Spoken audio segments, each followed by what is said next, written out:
When all this is done, you and I are gonna need a whole battery of testing. You're on. Did the archive number turn up anything interesting? In a sense, when I got there, it had already been checked out. Max, why would Vin want to pull these exact files from the archives yesterday? Sophie. She was impersonating Owen.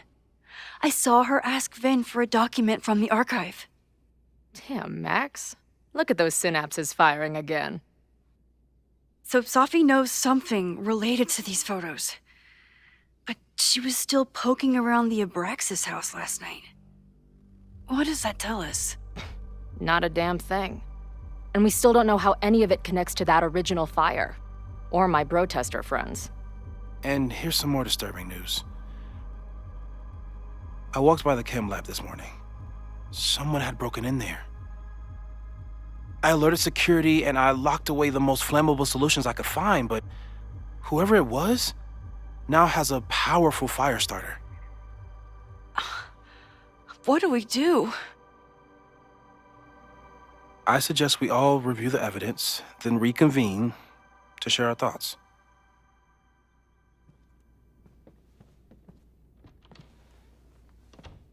Let's see what Professor Murphy has been up to.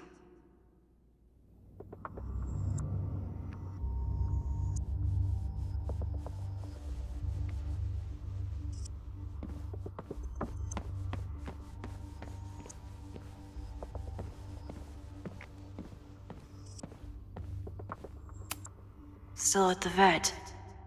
One less potential victim to worry about.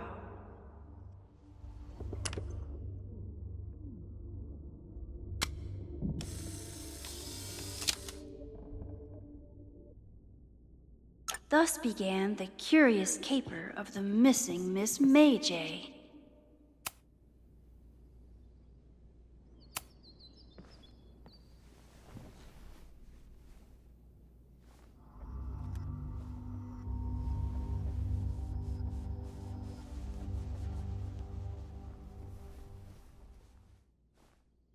Puppies, let me begin today with one of my favorite quotes from President John F. Kennedy. Those who make peaceful revolution impossible will make violent revolution inevitable. Perhaps Lakeport's struggle with the corrupt Caledon administration does not rank on the great struggles of our time. Outside of the local press and you, dear listeners, few have even paid much attention to our cause. But revolutions are not confined just to national projects or massive institutions. Sometimes, the greatest way to effect change is to focus with all your collective might and conviction on rooting out the evil in front of you. My brothers and sisters of Lakeport are not focused on greater political movements or ideologies. They simply want to protect their homes and their families. It is perhaps the most ancient and universal human struggle there is. And that is why I am so honored to be counted as one of the leaders of the protest this Sunday. When we finally march on Caledon, we do not come as meek petitioners to their mercy. We do not submit to their elitist codes of conduct and acceptable political speech. No, we come to shake the foundations, to instill a healthy appreciation and, yes, fear for the power of our cause. Because make no mistake, power is the only thing these people understand. When I speak to you next, it will be on the far shores of the Rubicon. Until then. Vox Populi!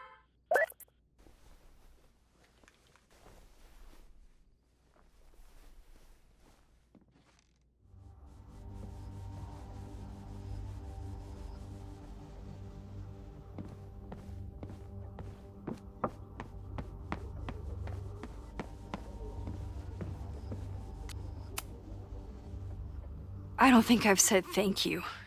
For what? You came here looking for help. I don't know how much of it you found, but you definitely helped me. If we stop this fire, you'll be a hero to the whole campus. Well, I haven't really been thinking about the whole campus.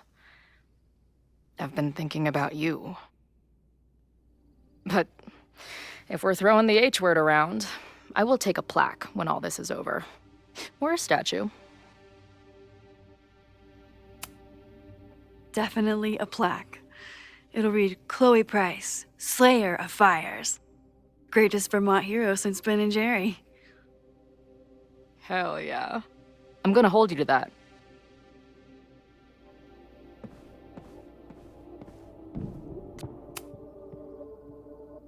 Thank you for helping Chloe yesterday. I'm not sure how much I helped her. I don't know if anyone could. I'm highly concerned.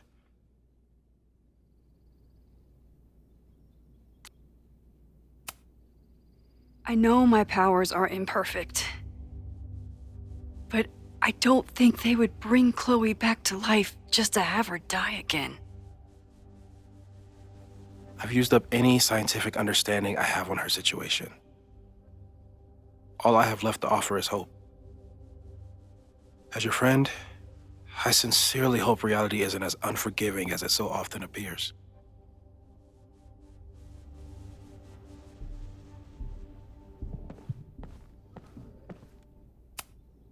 Moses took a very comprehensive approach to this suspect list. The timing of this protest with the fire has to mean something. But which of the protesters is the most dangerous? There's a lot of circumstantial evidence around Sophie. But does any of it mean she'd actually start a fire? Caledon's 2 power players. Could one of them be behind all of this? Could both? Have to appreciate Moses' thoroughness, even if I don't quite agree with any of these points. I appreciate your thoroughness, but I think you can remove Mae Jemison as a suspect. Not to mention you, me, and Chloe. Until exonerating evidence is presented, I'm keeping all possibilities open.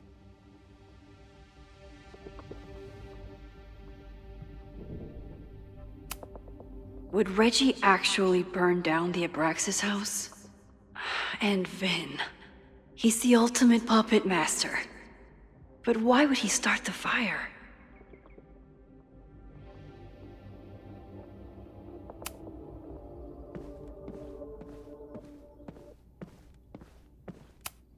Chloe has dug up a lot about the threats on the Lakeport side. Don't know what I would have done without her. Moses was able to recreate the flyer I saw during the fire, but I still don't know what Loretta's march means. It must have been Loretta's death from the illegal demolition that led to the original fire. Loretta's march. Right, that makes sense. But does any of it lead to a fire in this timeline?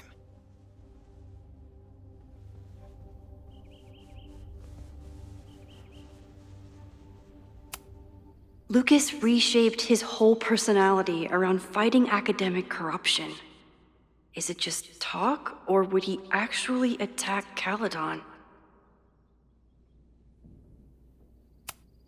The anger behind this Lakeport protest is truly scary. I'm so glad Chloe is here to get to the bottom of it. It feels like you're so close to uncovering the violent protester from the message board.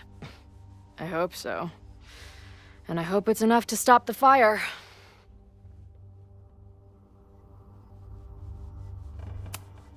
Joey lost everything in the storm and stands to lose even more if the Caledon expansion goes through.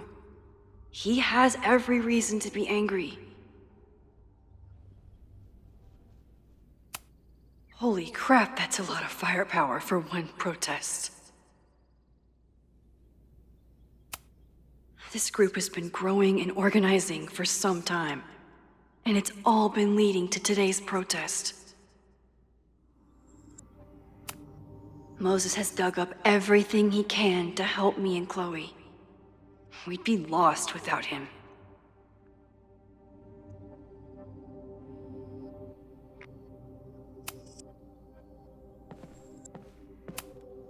Owen is corrupt, and I know he is up to something. But does any of it have to do with the fire? It wasn't just Owen who wanted to expand Caledon into Fremont. A lot of people in the administration and on the board supported his plan, too. Abraxas wanted an inspection to prove their house didn't need to be demolished. But maybe someone was more concerned about the dead body being discovered? Owen risked his whole presidency to demolish the Abraxas house illegally. Is he about to start a fire to finish the job? Owen, members of the board, even Vin. They all worked together to bring down the Abraxas house. But did they know about the body? Or is it a coincidence? As Sherlock says, the universe is rarely that lazy.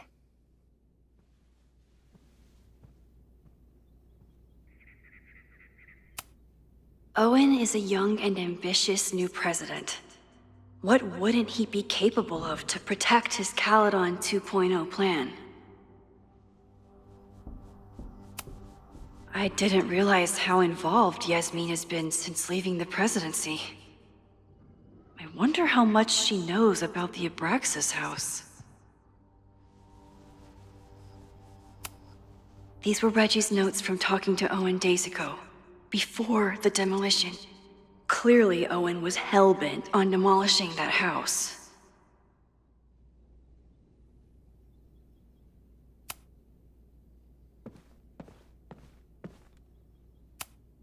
The selfie that started this all, and the fire that will be here soon if we can't stop it. I thought Moses was just being a mad scientist when he said the photo was reacting to what we were doing. But he was right. So we know the fire has changed, but does it tell us anything we can use? No. Only that right now, it's definitely still happening.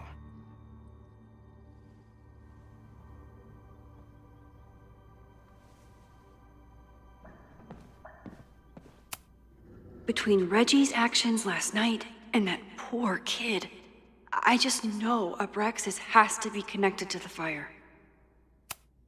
There's something in the archive that Abraxas wanted to keep secret, Owen wanted to destroy, and Safi wanted to find. It must be important. Only someone connected to the admin office could have pulled this blueprint.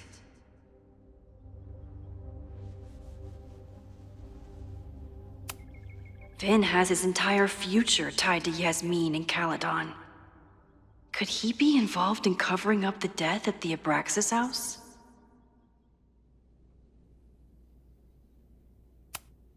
Mabon's history is darker and more mysterious than anyone realizes, even Loretta.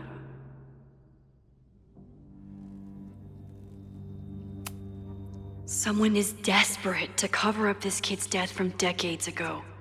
Why? And what does it have to do with the fire?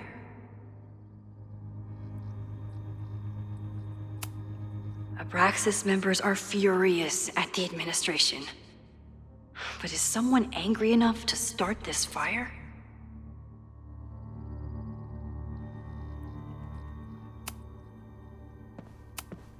Could the fire come from somewhere totally unexpected? What else is going on at Caledon? No forced entry means it was someone with the right keycard or someone impersonating them. Either way, this is really bad. I'm glad they're taking the threat seriously, but do they really need to shut off the water lines?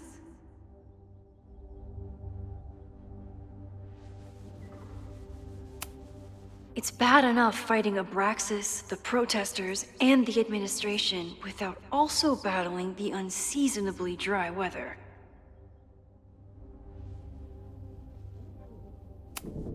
Moses really loves that flame-throwing kettle. It doesn't make him a suspect, but I imagine he's feeling some guilt about it now.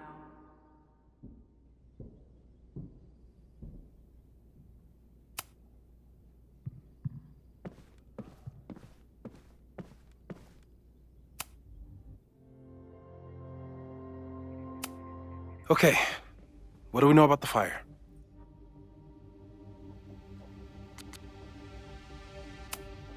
We have a lot of indications of what could lead to the fire, but no way to know which, if any of them, will happen.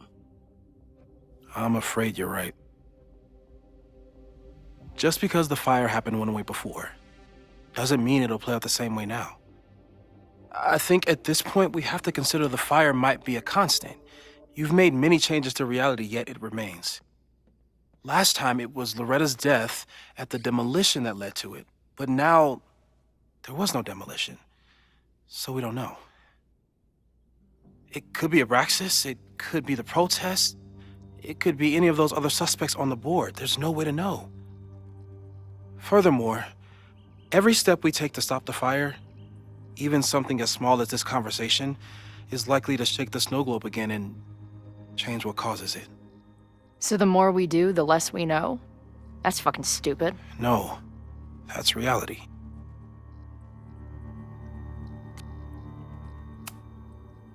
But we know so much more than we did before. We know about the protest. We know about the body. We know about the illegal demolition. All that knowledge has to make some difference, right? I don't know. Hold up, professors. There's one giant variable that wasn't in your equation last time. Me. We know reality is obsessed with mind-fucking me right now. Maybe whatever is going on with me and Safi will, I don't know, cancel out the fire? Maybe the fact that I'm here this time, if I can figure my shit out, is the missing piece. Max? What's up?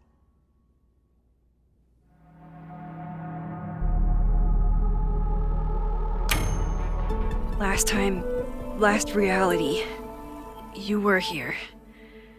You came to find me and I was gone, but I guess you met Moses. How do you know? 'Cause I saw you. You were passed out from the smoke. Moses was carrying you before you...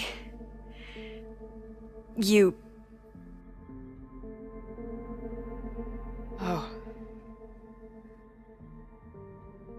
Why didn't you tell me?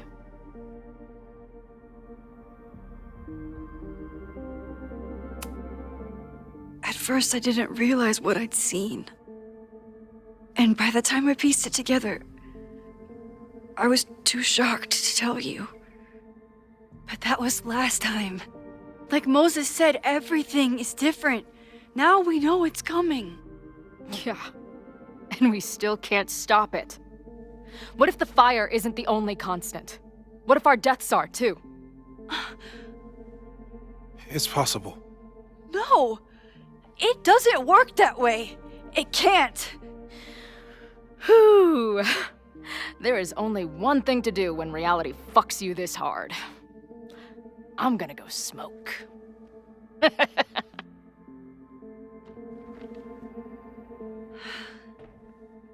That really messed Chloe up. I should wrap up here and go check on her.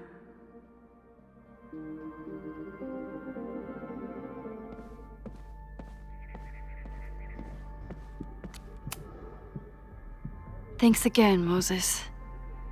I'd be lost without you. You're welcome. I just hope it's enough.